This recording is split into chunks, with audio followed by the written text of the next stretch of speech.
R 1 question number 7 কৰিম ইয়াৰ আগলৈকে আমি কুৱেশ্যন নম্বৰ 60 কৰিলোঁ এতিয়া আমি 7 কৰিম 7 চোৱা আমাক কি কৈছে 11/2 মানে 2/11 আৰু 1/6 মাজত যিকোনো দুটা পৰিমেয় সংখ্যা লিখা ওকে যিকোনো দুটা আমি পৰিমেয় সংখ্যা লিখিব লাগে 2/11 আৰু 1/6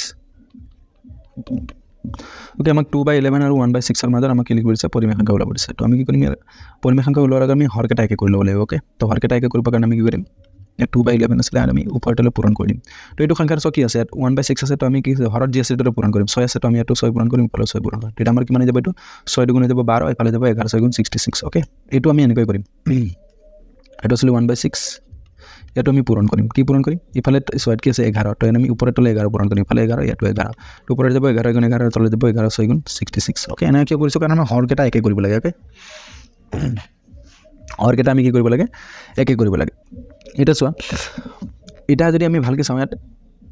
66/11 আছে 66/12 আছে তো ইয়াৰ মাজত পৰিমেয় সংখ্যা নাই ওকে আছে কিন্তু আমি ডাইৰেক্ট লিখিব নোৱাৰোঁ তো আমি কি কৰিম আকৌ 10 পূৰণ কৰি দিম এতিয়া আমি 10 পূৰণ কৰিম তলতো 10 পূৰণ কৰিম 10 পূৰণ কৰিলে এটা 10 পূৰণ কৰিলোঁ এটা আমি 10 পূৰণ কৰিম আৰু তলতো আমি কি কৰিম 10 পূৰণ কৰিম তেতিয়া আমাৰ কি হৈ যাব এইটো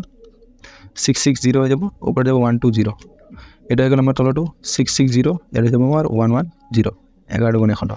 এটা চোৱা ইয়াত 110 আৰু 120 মাজত আমি বহুত আছে 111 112 113 114 কৰি আমি 119 লৈকে লিখিব পাৰোঁ তো আমি লিখিব পাৰোঁ এটাকে কিমান হৈ গ'ল 2/11 আৰু সৰি 2/11 মানে এইটো হৈ যাব 11/2 সৰি লিখিব পাৰোঁ আমি 2/11 আৰু 1/6 মাজৰ দুটা পৰিমেয় সংখ্যা এইটো চাই ইয়াৰ উত্তৰটো বেলেগ হ'ব পাৰে তোমালোকৰ টিচাৰে ক্লাছত বেলেগ কৰিব পাৰে মই বেলেগ কৰিব পাৰে আৰু বেলেগ টিচাৰৰ মাজত খুজিলে তুমি বেলেগ হ'ব পাৰে ওকে কিন্তু কনচেপ্টটো একে তো এটা চোৱা আমাৰ কি আছে 210 আছে 220 আছে ইয়াৰ মাজত আমি যিকোনো লিখিব পাৰোঁ তো আমি লিখিম তলতো 660 হ'ব ওপৰত লিখিম আমি 111 লিখিব পাৰোঁ আৰু ধৰা মোক লিখিব পাৰোঁ 115 লিখিব পাৰোঁ মানে 110 আৰু 120 মাজত আমি যিকোনো লিখিব পাৰোঁ ওকে তো এই দুটা হৈ গ'ল আমাৰ ইয়াৰ উত্তৰ ওকে এটা চোৱা কুৱেশ্যন নম্বৰ 8 কুৱেশ্যন নম্বৰ 8 আমাক কি কৈছে কুৱেশ্যন নম্বৰ আমাক সৰল কৰিব দিছে আমাক দিছে √10 আৰু পূৰণ √5 দিয়া আছে ওকে কুৱেশ্যন নম্বৰ √10 ইনটু √5 দিয়া আছে ওকে আমাক √2 মান দিয়া আছে 1.41 ওকে ইয়াত চোৱা আমাক কি দিয়া আছে √2 মান দিয়া আছে 1.41 তো ইয়াৰ আসন্ন মান ওলাব লাগে সংখ্যাটোৰ আসন্ন মান পূৰণ কৰিলে কিমান হ'ব এইটো ওলাব লাগে ওকে এটা চোৱা আমি যেটো √2 মান দিয়া আছে আমি √2 মানটো বহাবলৈ চেষ্টা কৰিব লাগে ওকে √2 মানটো কেনেকৈ বহাম এটা চোৱা আমাৰ √10 দিয়া আছে √10 মানে আমি কিমান লিখিব পাৰোঁ 2/5 লিখিব পাৰোঁ 2 5 গুণ 10 হয় আৰু এইফালে আমাৰ √5 আছে ওকে তো এনেকৈতো আমি বেলেগ বেলেগকৈ লিখিব পাৰোঁ এনেকৈ যদি আমাৰ পূৰণ হৈ থাকে তো আমি বেলেগ বেলেগ ৰুটত লিখিব পাৰোঁ √2 পূৰণ আমি √5 লিখিব পাৰোঁ আৰু এইফালে আমাৰ আছে √5 অলৰেডি ওকে তো আমাৰ কি হৈ গ'ল এইটো √2 to √2 থাকিব এটা √5 আৰু √5 যেহেতু দুবাৰ আছে যিকোনো সংখ্যা যদি আমি দুবাৰ পূৰণ কৰি দিওঁ 2 স্কোৱাৰ হৈ যাব স্কোৱাৰ হৈ যাব যদি 3 আৰু 3 দুবাৰ পূৰণ কৰি যাব 3 স্কোৱাৰ হৈ যাব মই শিকাইছিলোঁ এনে আৰু আগৰ ভিডিঅ'বিলাকত তো এইটো আমাৰ কিমান √5 স্কোৱাৰ হৈ যাব আৰু স্কোৱাৰ আৰু ৰুট থাকিলে আমাৰ কি কৈছিলোঁ মই √2 উঠি যাব বুলি কৈছিলোঁ হয়নে এইটো √2 পূৰণ হৈ যাব আমাৰ কিমান হৈ যাব এইটো স্কোৱাৰ আৰু √2 আমাৰ কেঞ্চেল হৈ গ'ল থাকি গ'ল আমাৰ 5 আৰু √2 মানে আমাৰ কিমান দি আছে 1.41 তো √2 টাইত আমি কিমান পাতিম 1.41 পাতিম আৰু এইফালে পূৰণ 5 ওকে এইটো দিয়া আছে কিমান √2 = 1.41 পাতিছোঁ আমি ওকে তো এইটো কিমান হৈ যাব 5 × 5 এইটো 4 5 × 20 20 ৰ হাতত 2 গ'ল আৰু এইফালে আমাৰ কিমান আছে 5 × 5 2 কিমান যাব 7 2 ঘৰ আগত আমি 2 ঘৰ আগত 7.05 এইটো হৈ যাব আমাৰ উত্তৰ ওকে ইয়াৰ পিছত চোৱা কুৱেশ্যন নম্বৰ 9 কুৱেশ্যন নম্বৰ 9 আমাৰ p/q লিখিব দিছে ওকে চোৱা কুৱেশ্যন নম্বৰ 9 ৰ 1 কিমান আছে 0.81 বাৰ 0.81 ইয়াৰ ওপৰত ডট ডট দিয়া আছে মানে এইটো বাৰ বুজাই আছে ওকে এইটো চোৱা এইটো অংক কৰাৰ দুটা মেথড আছে ওকে এটা হৈ গ'ল শ্বৰ্ট মেথড আৰু এটা আছে লং মেথড ওকে মই এতিয়া তোমালোকে কি কৰিম শ্বৰ্ট মেথডটো বুজাই দিম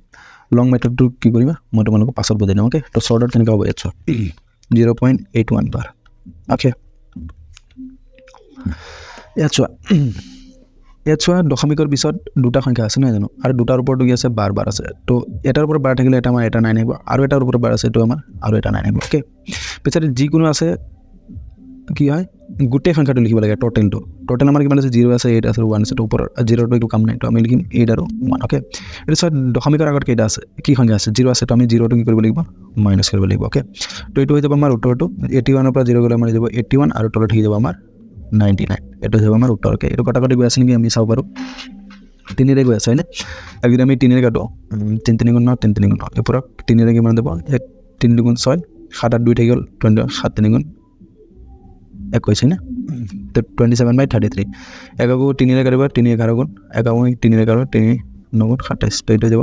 9/11 এইটো হৈ গ'ল আমাৰ উত্তৰ ওকে ইয়াৰ পাছত 2 নম্বৰটো 2 নম্বৰটো দিছে 0.18 বাৰ এইটো চাওঁ অলপমান বেলেগ 0.18 বাৰ অনলি 8ৰ ওপৰত আছে তো এইটো আমি কেনেকৈ কৰিম 0.1 আৰু 8 বাৰ চোৱা দশমিকৰ পিছত 12 টকা কেইটা আছে এটা আছে 8টো ওকে আৰু দশমিকৰ পিছত 52 টকা কিমানটা আছে সো 12 টকা দুটা আছিল দুটা 9 ইয়াত 12 টকা এটা আছে এটা 9 ইয়াত চোৱা 52 টকা কিমান আছে দশমিকৰ পিছত এটা আছে আৰু 52 টকা কেইটা আছে এটা আছে তো এটা 0 আহিব ওকে ইয়াৰ পিছত পুৰা গোটেই সংখ্যাটো লিখিব লাগে তো কিমান লিখিম 1 আৰু 8 আছে গোটেই সংখ্যাটো লিখিলোঁ 0 আগত লিখি পেলাই একো লাভ নাই এইটো চব 52 টকা সংখ্যা কেইটা কি আছে 52 টকা সংখ্যা আছে মানে 1 তো এইটো আমাৰ 1 টো হৈ যাব মাইনাছ ওকে যেনেকৈ 52 টকা সংখ্যা কিমান আছে 0 আছিলে তো আমি 0 মাইনাছ কৰিছিলোঁ যিহেতু এইটো 12 টকা সংখ্যা কিমান আছে 52 টকা সংখ্যা আমাৰ আছে 1 তো আমি কি কৰি দিম মাইনাছ কৰি দিম তো এইটো ওপৰত যাব আমাৰ 18 পৰা গ'লে 17 আৰু তললৈ যাব আমাৰ 90 তো এইটো হৈ যাব আমাৰ উত্তৰ ওকে এবাৰ চাওঁ 3 নম্বৰটো এইটো চাওঁ 2.47 বাৰ ইয়াক আমি কি লিখিব পাৰোঁ যেহেতু কি আছে দশমিকৰ পিছত 12 টকা এটা আছে এটা 9 52 টকা এটা আছে এটা 0 গোটেই সংখ্যাটো লিখিব লাগে 247 মাইনাছ 52 টকা এটা মাইনাছ কৰিব লাগে 2 আৰু 4 তো এটা যাব তলত আমাৰ 90 ওপৰতে যাব আমাৰ 7ৰ পৰা 4 গ'লে 3 ইফালে 2 4ৰ পৰা 2 গ'লে 2 ইফালে 2 আছিলে অনলি 223/90 এইটো যাব আমাৰ উত্তৰ ওকে ইয়াৰ পিছত 4 নম্বৰটো 31 ডটেড বাৰ আছে ওকে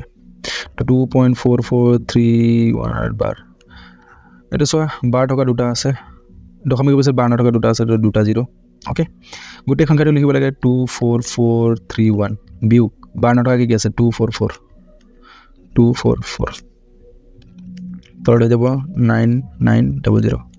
ইফালে 11ৰ পৰা 4 গ'লে আমাৰ থাকি যাব 7 ইফালে মান কিমান আছিলে 2 ওকে তো 12ৰ পৰা 4 গ'লে আমাৰ থাকি যাব 8 ওকে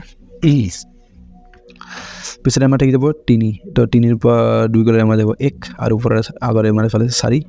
এইটো হৈ গ'ল আমাৰ 2 তো এইটো হৈ যাব আমাৰ উত্তৰ ওকে